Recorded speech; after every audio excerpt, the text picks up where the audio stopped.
Hello guys, welcome back to the channel. आप सभी का फिर से स्वागत है आपके अपने चैनल डी कॉमर्स में। दोस्तों, मेरा नाम है सीए दीपक पटेल और आज इस वीडियो में हम बात करने वाले हैं chapter number 5 dissolution of firm की।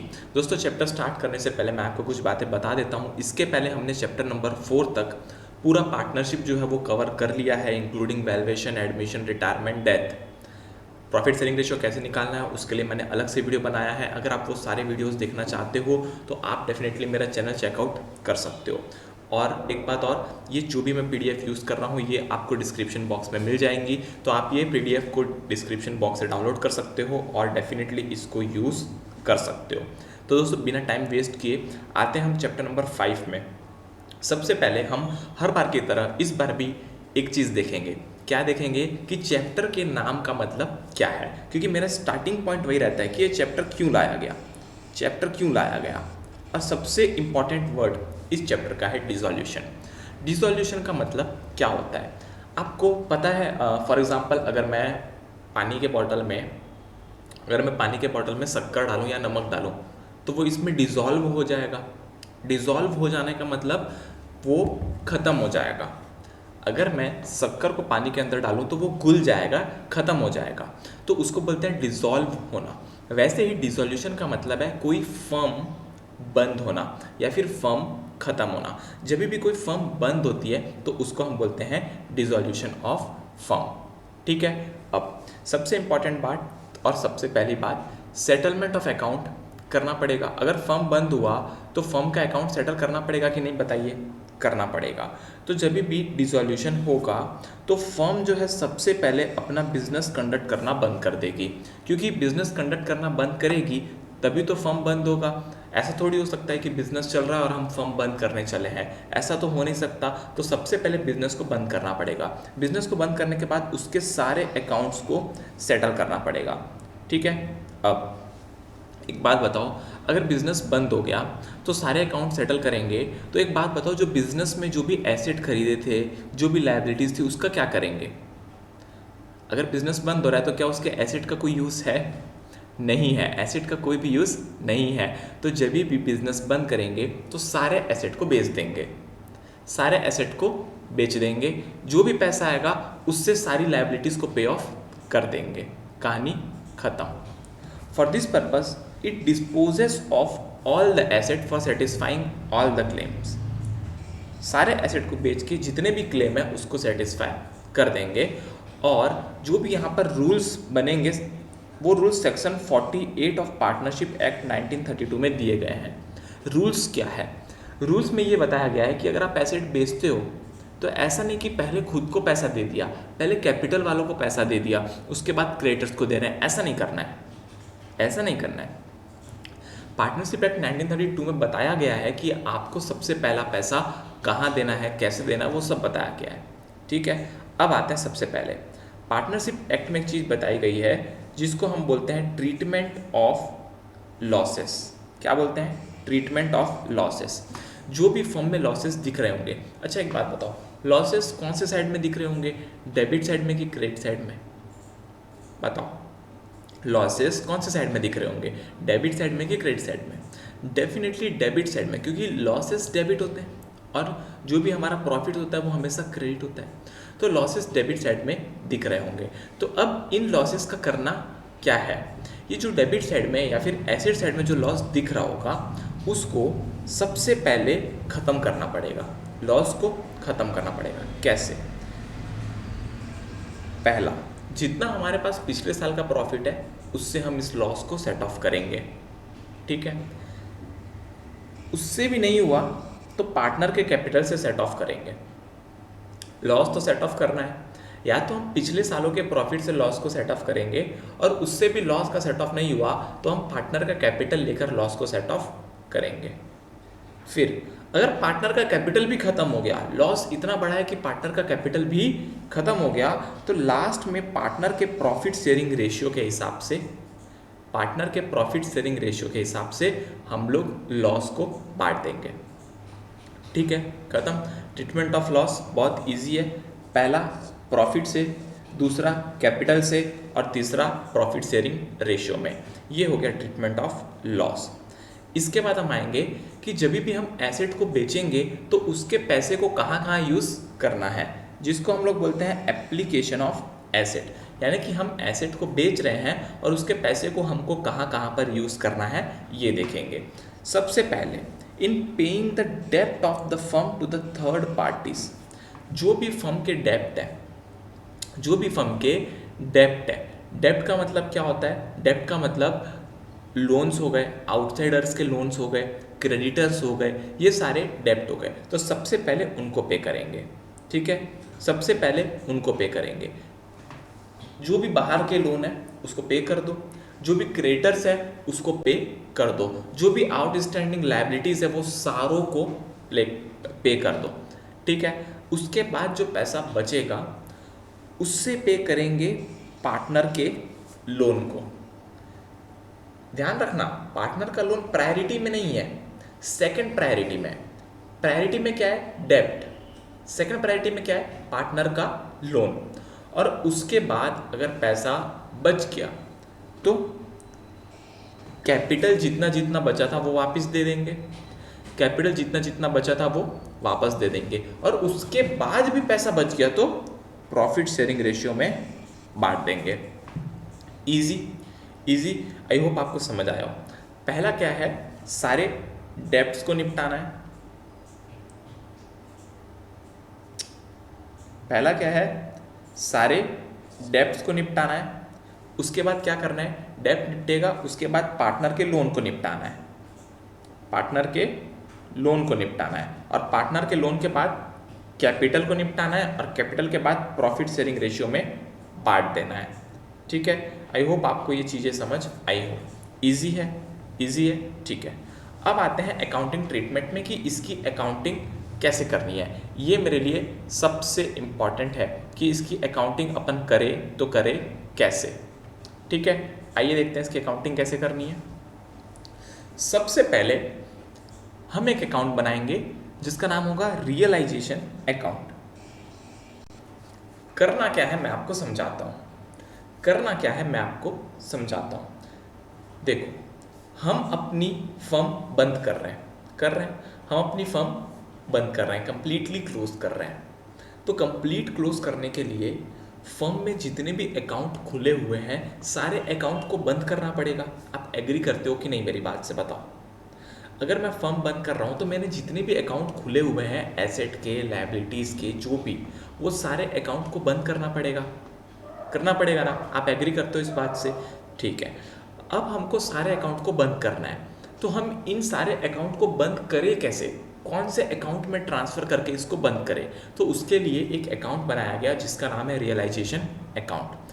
हम क्या करेंगे, जितने भी अकाउंट खुले हुए हैं एसेट के वो सारे अकाउंट को बंद कर देंगे और रियलाइजेशन अकाउंट में उसका बैलेंस ट्रांसफ़र कर देंगे। जितने भी लायबिलिटीज़ में अकाउंट खुले हुए हैं सारों को ट्रांसफ़र कर देंगे रियलाइजेशन अकाउंट में।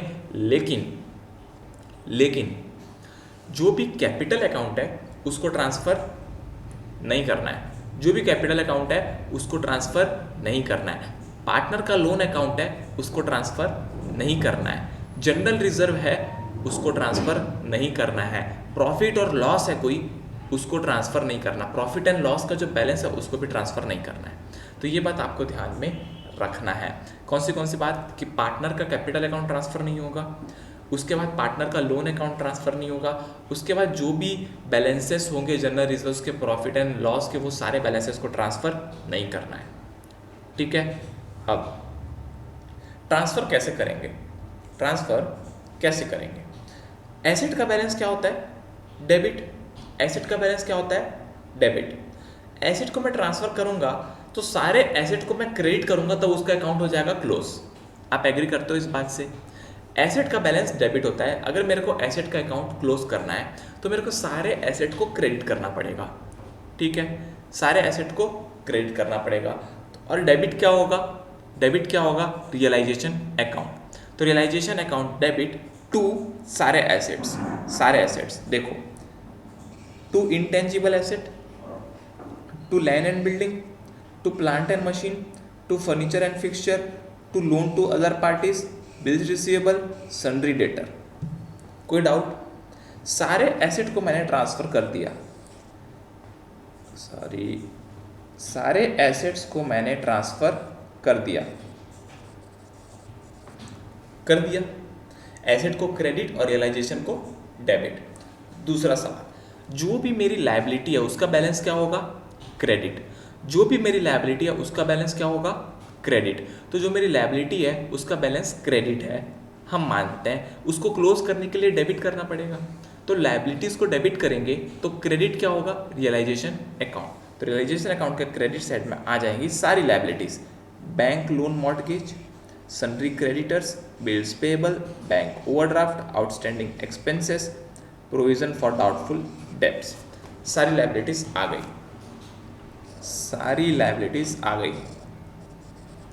यहाँ पर सारी लायबिलिटीज़। कोई दिक्कत है क्या हमको? नहीं भाई साहब, हमको कोई भी दिक्कत नहीं है। अब इतना आपको समझ आया? पहले एक बार ध्यान दीजिए आप, इतना आपको समझ आया कि नहीं आया? बताइए, सोच के बताइए, इतना ध्यान में रखिए, क्या आपको समझ आया कि नहीं आया? इम्पॉर्टेंट है। एक बार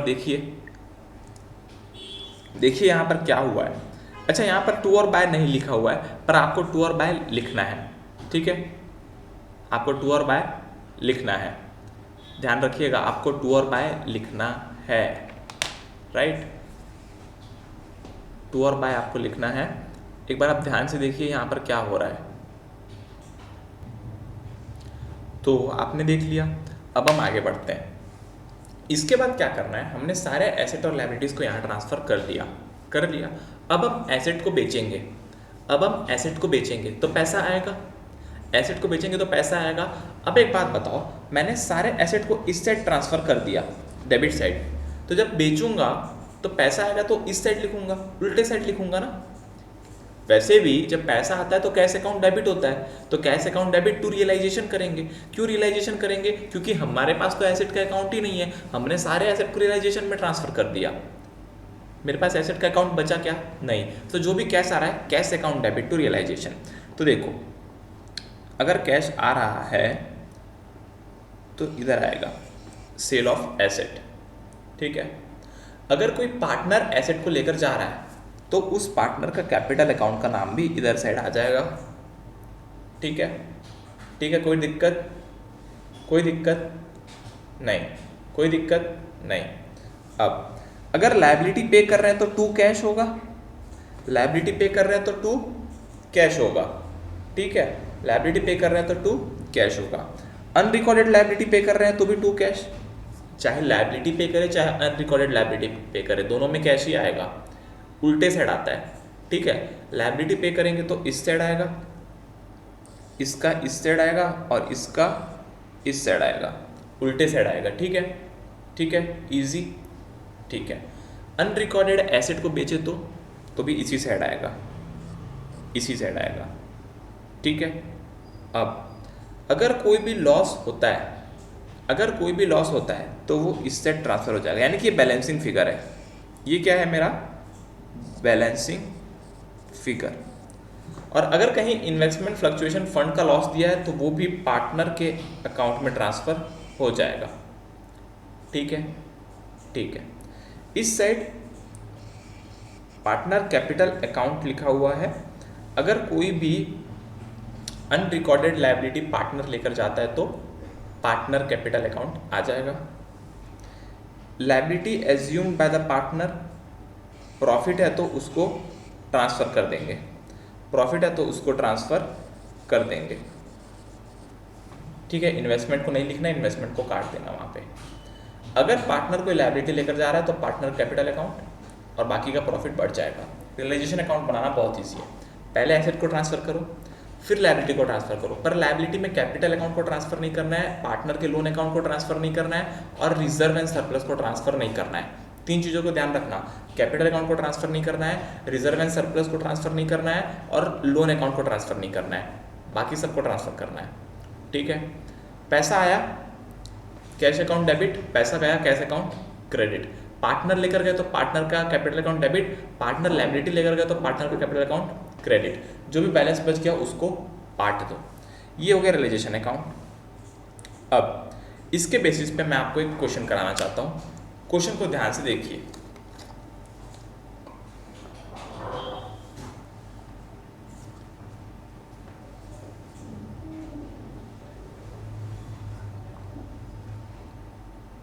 क्वेश्चन को एक बार पढ़िए ध्यान से।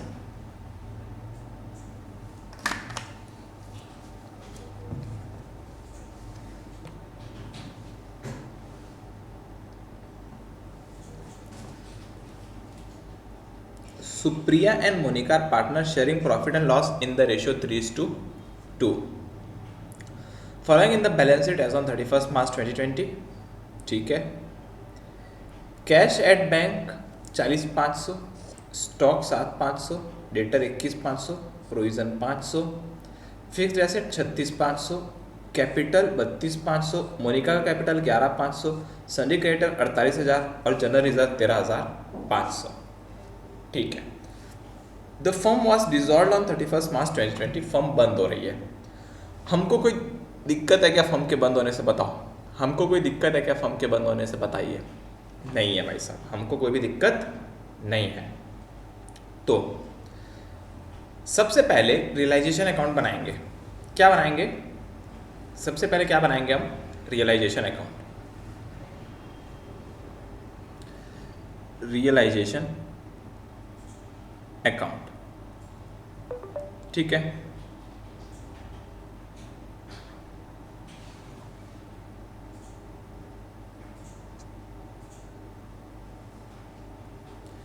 मैं सारे एसेट को ट्रांसफर करूंगा तो एसेट का बैलेंस क्रेडिट होगा। क्वेश्चन में देखते हैं कौन से एसेट दिए हुए हैं।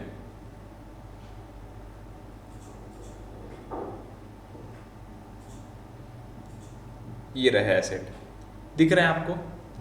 आपको दिख रहे हैं एसेट? देखो, कैश और बैंक को ट्रांसफर नहीं करना है क्योंकि उसका अलग अकाउंट बनाएंगे।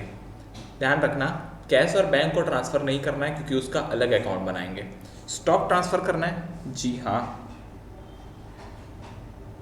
स्टॉक को तो बिल्कुल ट्रांसफर करना है 7,500।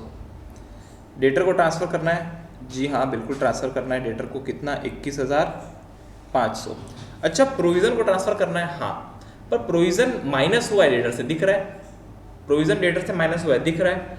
तो प्रोविजन इस साइड आएगा, बाय प्रोविजन फॉर डेटर्स 500, क्योंकि माइनस हुआ है ना डेटर में से।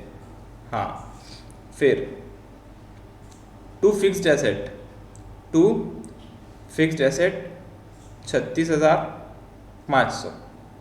यहाँ पर सारे ट्रांसफ़र हो चुके हैं आपके एसेट। अब लायबिलिटी ट्रांसफ़र करेंगे तो लायबिलिटी में आप लोगों को पता है कि जनरल रिजर्व को ट्रांसफ़र नहीं करना है, मैं आपको बताया था, क्रेडिटर्स को ट्रांसफ़र करना है, तो बाय क्रेडिटर्स। और कैपिटल अकाउंट को ट्रांसफ़र करना है क्या? नहीं करना है, कैपिटल अकाउंट को भी ट्रांसफ़र नहीं करना है, तो यहाँ पर आ जाएगा क्रेडिटर्स 48,000। ठीक है, इतना हम श्योर है? हाँ। अब आते हैं इसके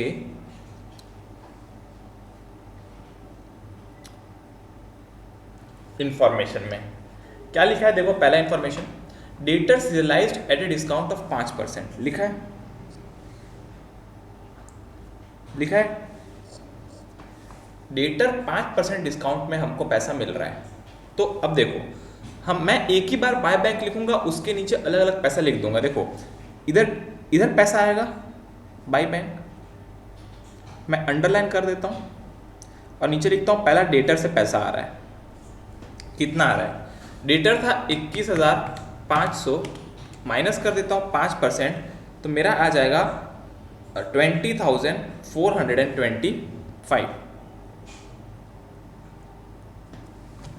दूसरा, स्टॉक रियलाइज्ड 7,000 लिखा हुआ है, तो मैं लिख देता हूं स्टॉक 7,000, कोई दिक्कत नहीं। फिक्स्ड एसेट 42,000, फिक्स्ड एसेट्स 42,000, कोई दिक्कत? कोई दिक्कत यहाँ तक नहीं होनी चाहिए। उसके बाद लिखा है रियलाइजेशन एक्सपेंसेस 1,500 के हैं। अब अगर मैं नॉर्मल एंट्री मारता तो क्या एंट्री मारता? Realisation expenses account debit to bank मारता। आप एग्री करते हो? Realisation expense account debit to bank मारता, क्योंकि बैंक से पैसा जा रहा है।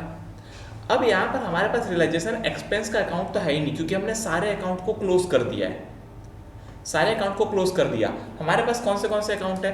Partners capital, partners loan, cash, general reserve और रियलाइजेशन, बस इतने अकाउंट बचे हैं, बाकी अकाउंट तो क्लोज हो गए। तो ये रियलाइजेशन एक्सपेंस को मैं यहाँ पर लिखूंगा टू बैंक, पैसा जा रहा है बैंक से, रियलाइजेशन एक्सपेंसेस 1500, क्रेडिटर्स को पे किए, क्रेडिटर्स फुल पे किए, कितना पे किए, फुल। क्रेडिटर्स का अमाउंट था 48,000, तो 48,000 पे कर दिए। यहाँ पर कहानी हो गया खत्म। तो अभी 1500 प्लस 48,000 टू बैंक में आ गया 49,500, और इस साइड आ गया आपका 69,425। अब मैं इसको बैलेंस करूंगा और जितना भी बैलेंसिंग फिगर आएगा वो पार्टनर को बांट दूंगा। इधर साइड का टोटल आ रहा है मेरा 1,17,925 रुपये।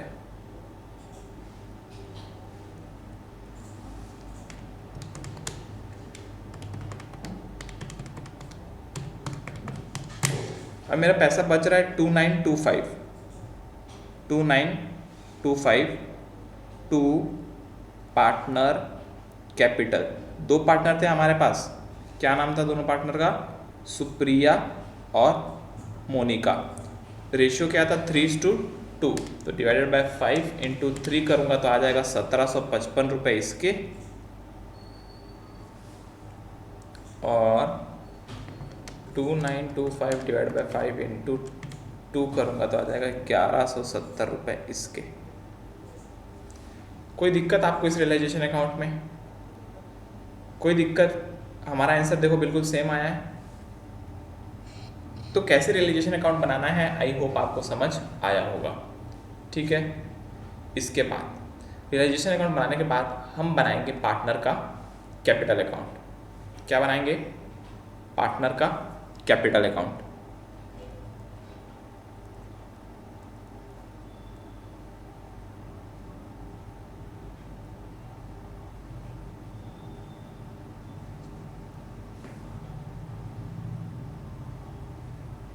इतना बड़ा अकाउंट की तो ज़रूरत है नहीं वैसे। कैपिटल अकाउंट 4-5 लाइन में बन जाता है। ठीक है, सुप्रिया मोनिका, सुप्रिया मोनिका। कैपिटल अकाउंट में सबसे पहले आएगा ओपनिंग बैलेंस। ये होता है डेबिट साइड, ये होता है आपका क्रेडिट साइड। कोई दिक्कत नहीं? ठीक। अब सबसे पहले मैं लिखूंगा कैपिटल का ओपनिंग बैलेंस। क्रेडिट साइड में आएगा बाय बैलेंस। सुप्रिया का कितना है? सुप्रिया का है 32,500 और मोनिका का है 11,500। ठीक है, मैंने लिख दिया क्रेडिट साइड में। ठीक, तो अभी देखो मेरा ये भी ख़त्म हो गया, ये भी ख़त्म हो गया, ये भी ख़त्म हो गया। यहाँ पर स्टॉक ख़त्म हो गया, डेटर, प्रोविज़न और फिक्स्ड एसेट। कैश अकाउंट बचा हुआ मेरा और जनरल रिजर्व। अच्छा, मैं जनरल रिजर्व को बांटूंगा।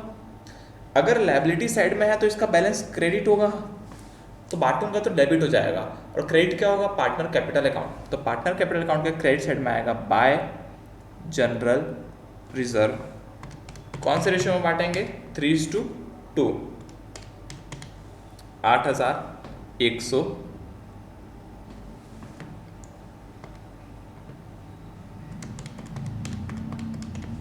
और 5,400।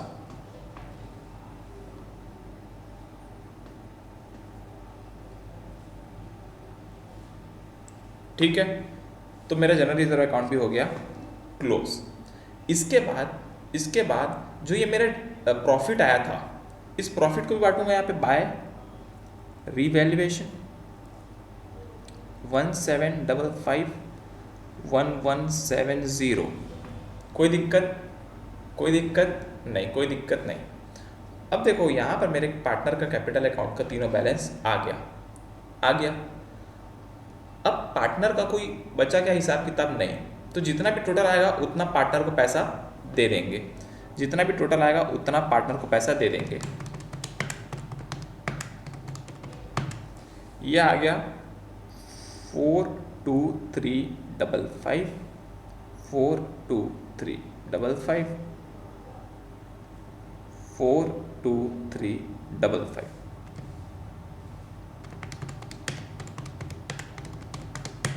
ये आ गया 18,070, 18,070, 18,070 टू बैंक। बैंक से पैसा दे दिए पार्टनर को। अब एक बात बताओ, ये सब करने के बाद मेरा बैंक अकाउंट ऑटोमेटिकली टैली होना चाहिए। अगर मेरा बैंक अकाउंट ऑटोमेटिकली टैली नहीं हो रहा है तो समझ लो कुछ ना कुछ तो गड़बड़ है, कुछ ना कुछ तो गड़बड़ है। तो आइए अब हम बनाएंगे अपना बैंक, या फिर मैं कहूँ कैश अकाउंट।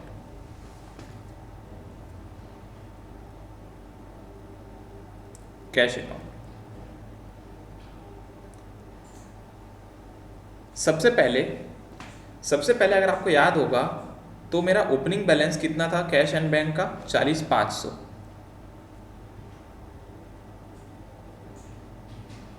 40,500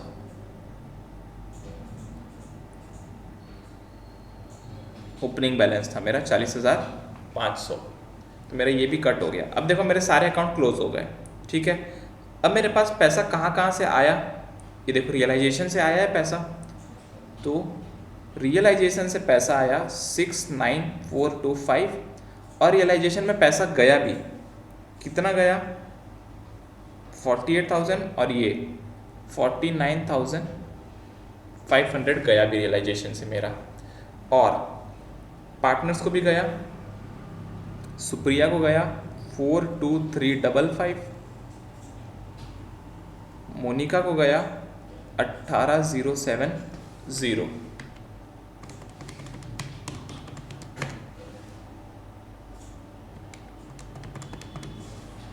टोटल हो गया 109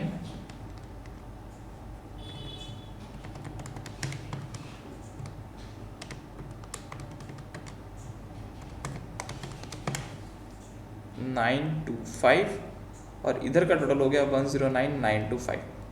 हमेशा जब मेरा कैश अकाउंट टोटल होगा तो समझ लो मेरा आंसर सही है। ये हो गया हमारा एक क्वेश्चन, ठीक है। आई होप आपको ये समझ आया होगा। अब मैं आपको सारे जर्नल एंट्रीज को एक्सप्लेन करूंगा एक एक करके कि जर्नल एंट्रीज कैसे पास होती है इसमें, ठीक है। ये एक एक करके मैं आपको एक्सप्लेन करने वाला हूँ।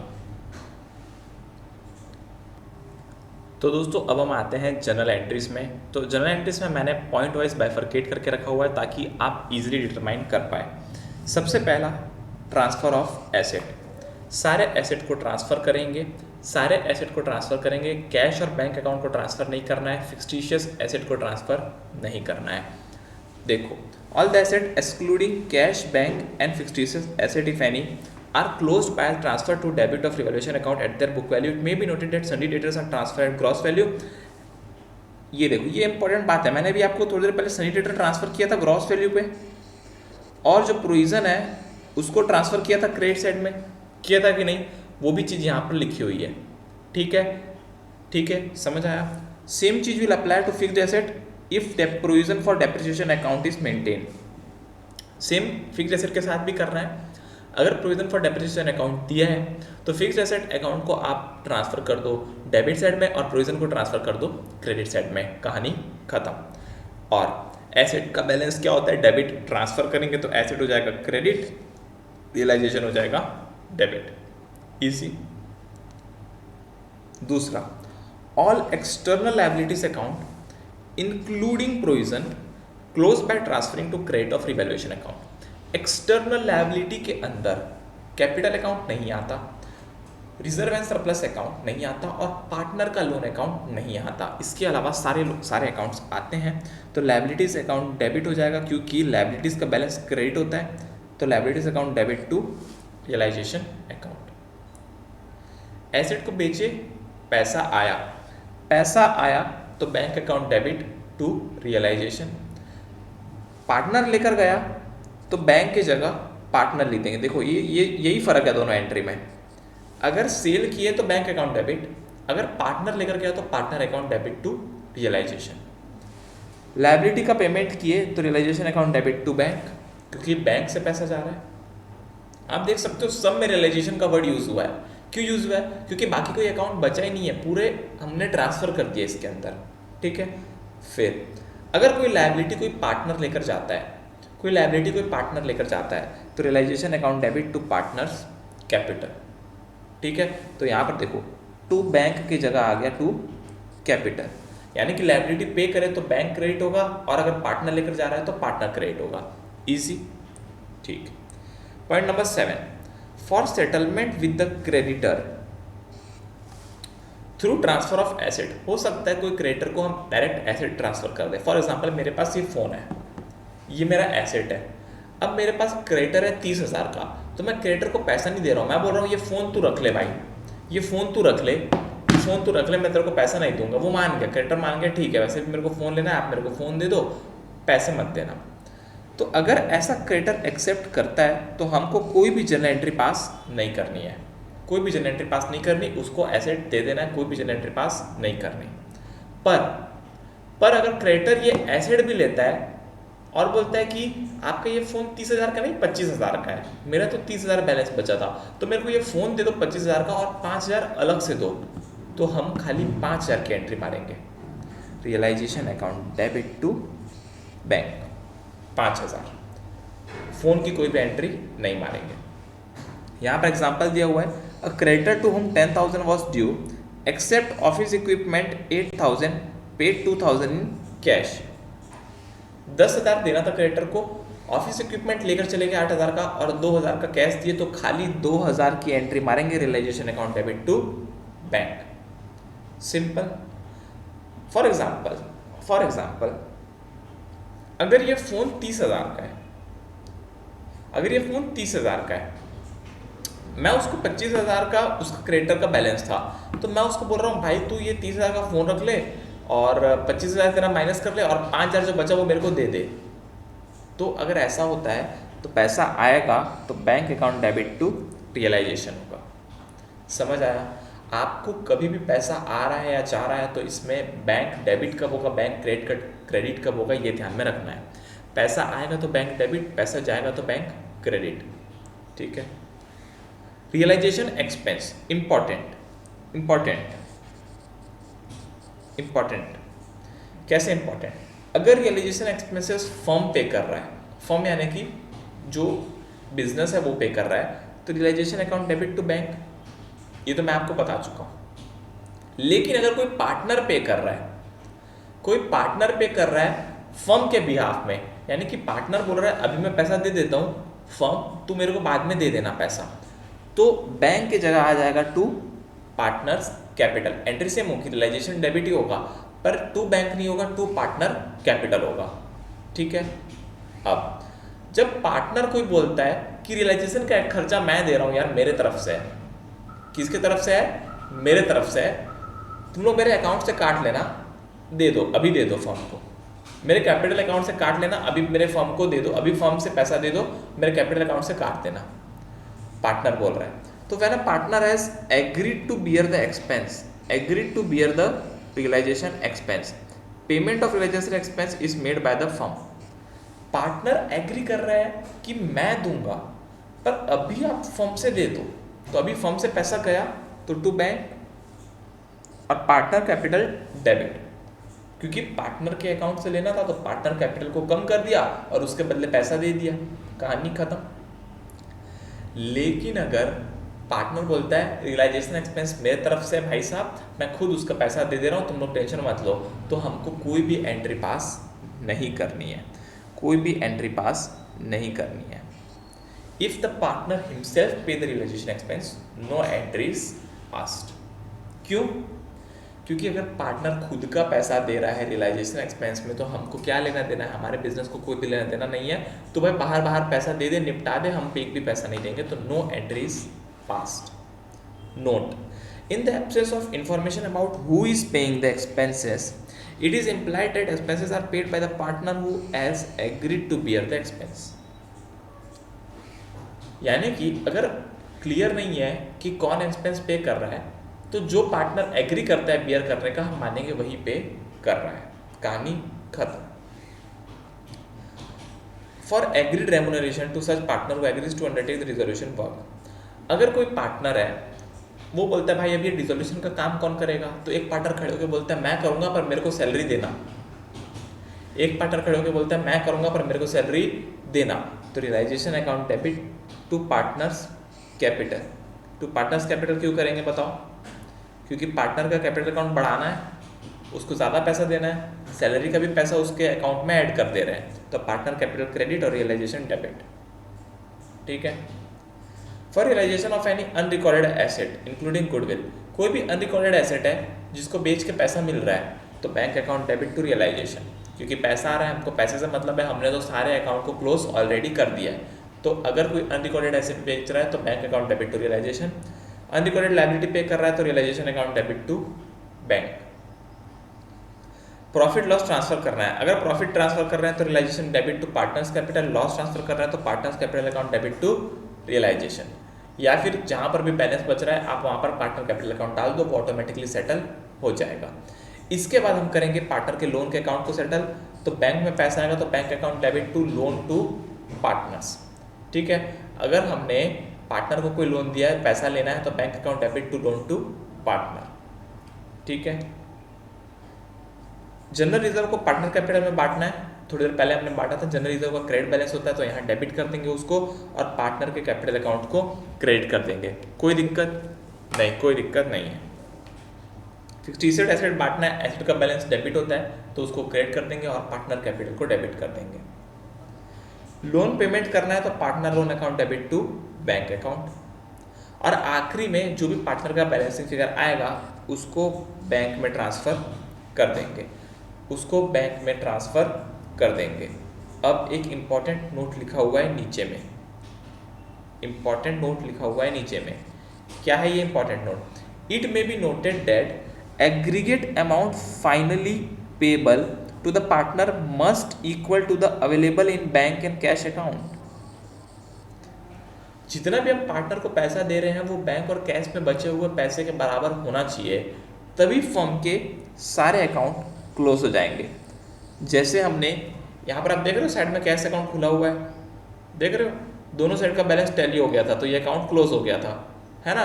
तो वैसे ही आखिरी में कैश अकाउंट क्लोज होगा तो समझ लो सारे अकाउंट फर्म के क्लोज हो गए। अब एक क्वेश्चन मैं आपको और रिवीजन करा देता हूँ। इस क्वेश्चन को रिवीजन कराने के बाद आप अच्छे से सारे क्वेश्चंस बना लोगे। क्वेश्चन पढ़ो एक बार।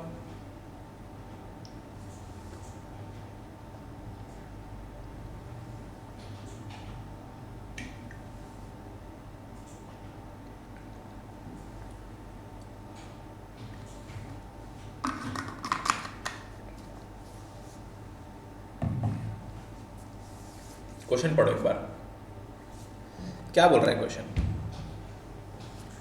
Meena and Tina are partnership firm sharing losses 3:2.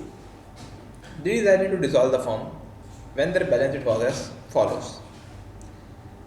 Machine,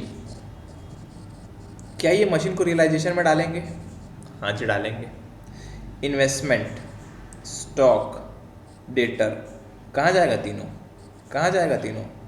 तीनों जाएगा रियलाइजेशन में। कैश और बैंक का अलग अकाउंट बनेगा, कैश और बैंक का अलग अकाउंट बनेगा, कैपिटल का अलग अकाउंट बनेगा, क्रेडिटर जाएगा रियलाइजेशन में और बिल्स पेबल भी जाएगा रियलाइजेशन में।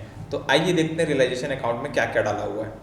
सबसे पहले मशीन, इन्वेस्टमेंट, स्टॉक, डेटर, ठीक है, चारों चीज़ें आ गई। उसके बाद क्रेडिटर्स और बिल पेबल आ गया, कोई दिक्कत नहीं है। अब हम पढ़ेंगे इसके information. Machine were given to creditors in full settlement of their account. जो मशीन है वो क्रेडिटर को दे दिए, जो मशीन है वो क्रेडिटर को दे दिए। कोई एंट्री मारेंगे क्या? नहीं, कोई भी एंट्री नहीं मारेंगे। Stock were given to bill payable, और स्टॉक बिल पेबल वाले को दे दिए, कोई एंट्री मारेंगे क्या? नहीं।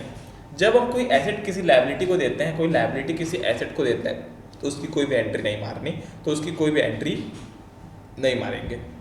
दूसरी बात, investment were taken over by Tina at book value. जो भी इन्वेस्टमेंट था वो टीना लेकर चली गई। अब देखो इन्वेस्टमेंट हमने इस साइड लिखा था 50,000, तो टीना लेकर गई तो इस साइड लिखूंगा बाय टीना 50,000, कोई दिक्कत नहीं। Sundry debtor of book value 50,000 took over by Meena at 10% less and remaining debtor realise 51,000। Total debtor था 1,03,000 का, टोटल डेटर था 1,03,000 का, दिख रहा है। इसमें से टीना कितना लेकर गई, 50,000 का लेकर गई, पर 10% लेस में। देखो 50,000 10% लेस, और बाकी का बचा कितना, 53। ये 10% माइनस कर देंगे इसका, तो 5,000 माइनस हो जाएगा, तो 45,000 में लेकर गई। कौन लेकर गया भाई, सॉरी मीना लेकर गई है, मीना टीना नहीं, मीना 45,000 में लेकर गई, और बाकी ये 53 को हम लोग 51 में दे दिए। वही क्वेश्चन में लिखा हुआ है, देखो रिमेनिंग डेटर रियलाइज 51,000। तो अब हमको मतलब है खाली 51 और 45 से, तो 45 मीनास कैपिटल और बैंक अकाउंट 51,000, कोई दिक्कत नहीं। आखिरी पॉइंट बोलता है रियलाइजेशन एक्सपेंसेस 2,000, तो यहाँ पर लिखते रियलाइजेशन एक्सपेंसेस 2,000। मेरा जो भी बैलेंसिंग फिगर बच गया उसको मैंने बांट दिया मीना और टीना में, ठीक है। ये बन गया मेरा रियलाइजेशन अकाउंट। पार्टनर कैपिटल में सबसे पहले ओपनिंग बैलेंस लिखूंगा 90 और 80। ये देखो ये ओपनिंग बैलेंस दिया हुआ है, इसको लिख दिया। फिर ये जो 12,600 का लॉस हुआ, 8,400 का लॉस हुआ, इसको लिखूंगा मैं 12,600 8,400। और पार्टनर लोग क्या क्या लेकर गए, इन्वेस्टमेंट लेकर गए,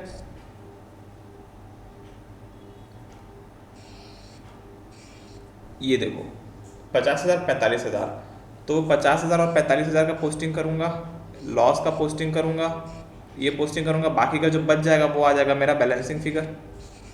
कोई डाउट नहीं। कैश अकाउंट में देखो ओपनिंग बैलेंस लिखा, जितना पैसा आया वो इस सेट, जो पैसा गया वो इस सेट, पूरे रियलाइजेशन अकाउंट से, और ये कैपिटल अकाउंट से, दोनों सेट का हो गया टैली। हमने जो भी क्वेश्चन बनाया सेम उसी का ये क्वेश्चन है, सेम वैसा ही ये क्वेश्चन है। तो दोस्तों यहाँ पर कंप्लीट होता है हमारा पार्टनरशिप का डिसॉल्यूशन। अगर आपको अच्छा लगा हो तो प्लीज़ चैनल को सब्सक्राइब करिए, ताकि मैं आपको आगे आने वाले वीडियोस पहुँचा सकूँ। इसके अलावा अगर वीडियो को लाइक करेंगे तो मेरे को बहुत अच्छा लगेगा। कमेंट करिए अगर आपका कोई डाउट हो तो, पर कमेंट जो है उसको डिटेल में करना, ताकि मैं आपके डाउट को समझ पाऊँ। आज के लिए इतना ही, थैंक यू सो मच। मिलते हैं अगले वीडियो में, तब तक के लिए टेक केयर, बाय बाय।